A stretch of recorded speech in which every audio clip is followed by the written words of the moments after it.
Assalamualaikum warahmatullahi wabarakatuh. Alhamdulillah, hari ini kita berjumpa kembali untuk belajar bersama Ustadz Nuril. Baik anak-anak, bagaimana kabarnya pagi hari ini? Alhamdulillah, Ustadz harap semuanya selalu diberikan kesehatan oleh Allah Subhanahu wa Ta'ala. Minggu ini kita akan belajar Al-Quran Hadis bab ke-6, yaitu kita belajar mengenai hadis tentang takwa. Sebelum Ustadz mulai pelajaran hari ini, mari kita berdoa bersama agar apa yang kita pelajari nanti bermanfaat pada diri kita serta orang lain dan selalu dimudahkan dalam belajar. Berdoa mulai. Selesai. Baik anak-anak, langsung saja anak-anak bisa membuka juga buku paketnya halaman 65, yakni hadis tentang takwa. Untuk materi kali ini kita akan membaca lafal tentang takwa, ya. An Abi Dzarrin radhiyallahu anhu qala Rasulullah sallallahu alaihi wasallam ittaqillaha haitsu ma kunta wa atbi'is sayyi'atal hasanata tamhuha wa khaliqin nasa bi khuluqin hasanin, rawahu Tirmidzi. Yang artinya dari Abu Dzar radhiyallahu an berkata, Rasulullah sallallahu alaihi wasallam bersabda, bertakwalah kepada Allah dimanapun kamu berada, dan ikutilah perbuatan buruk itu dengan perbuatan baik, niscaya akan menghapuskannya, dan bergaullah kepada manusia dengan akhlak yang baik. Hadis riwayat At-Tirmidzi.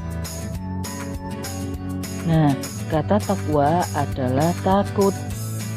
Maksudnya, orang yang bertakwa berarti orang tersebut takut kepada Allah.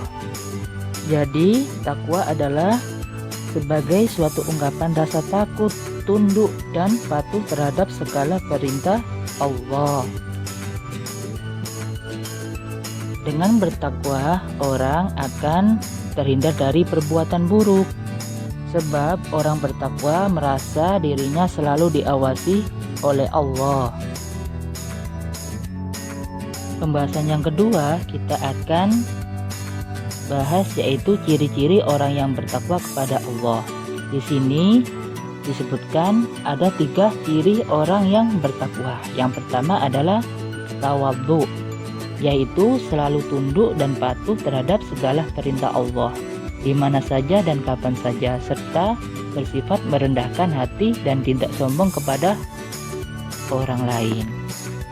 Contoh tawadhu sendiri adalah seperti kalau kita mempunyai ilmu, jabatan, atau kekayaan, maka kita tidak perlu menyombongkan atau diketahui oleh orang lain. Yang kedua adalah qanaah. Qanaah adalah menerima apa adanya dan tidak suka mengeluh, selalu tenang dan hidup karena Allah. Jadi qanaah adalah sikap menerima, sikap bersyukur, sikap yang tidak pernah mengeluh apapun yang diberikan oleh Allah terhadap kita. Yang ketiga adalah warok. Warok artinya meninggalkan hal-hal yang diharamkan oleh Allah Subhanahu wa Ta'ala. Contoh kecil dari warok sendiri adalah seperti kita menemukan pensil. Jika pensil itu bukan milik kita, maka kita tidak boleh memakainya, menggunakannya untuk menulis. Kita harus tahu atau izin dulu kepada orang yang punya. Itu contoh kecil dari sikap warok, meninggalkan hal-hal yang diharamkan. Karena menemukan sesuatu kalau bukan milik kita itu hukumnya tidak boleh. Pembahasan yang ketiga adalah kita akan membahas isi kandungan hadis tentang takwa yang diriwayatkan At-Tirmizi dari Abu Dzar. Baik anak-anak, yang pertama adalah tentang hadis. Karena di sini kita membahas tentang hadis, maka kita perlu tahu apa itu hadis. Hadis adalah segala ucapan, perbuatan, dan ketetapan yang dilakukan oleh Nabi Muhammad SAW. Semua ucapan dan perbuatan Rasulullah kita jadikan suri teladan atau panutan yang baik karena merupakan sumber hukum yang kedua setelah Al-Quran. Oleh karena itu kita harus selalu patuhi dan ikuti segala perintahnya. Yang kedua adalah takwa. Takwa tadi adalah artinya takut. Takut kepada Allah atau selalu menjalankan perintah dan menjauhi larangannya. Yang ketiga adalah takwa itu harus dilakukan di setiap tempat dan waktu. Yang keempat, apabila kita sudah terlanjur melakukan perbuatan yang buruk, maka hendaknya kita mengikutinya dengan perbuatan baik agar bisa menghapusnya. Yang kelima, harus bergaul kepada sesama manusia dengan akhlak yang mulia. Dan yang keenam, orang yang bertakwa itu memperoleh kedudukan yang mulia di sisi Allah Subhanahu wa Ta'ala. Bertakwa kepada Allah dan Rasul-Nya adalah salah satu bentuk taat dan patuh terhadap segala perintahnya. Selain itu, termasuk sikap orang-orang yang bertakwa, yaitu mengerjakan sholat, rajin bersedekah, dan menolong sesama. Selalu memelihara hubungan baik dengan sesama dan berakhlak yang baik. Alhamdulillah, itu tadi penjelasan dari Ustadz.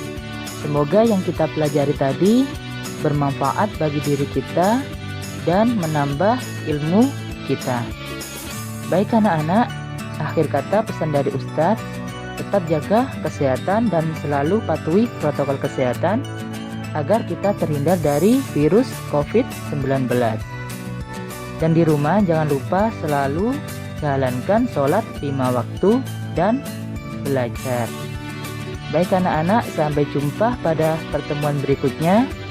Wassalamualaikum warahmatullahi wabarakatuh.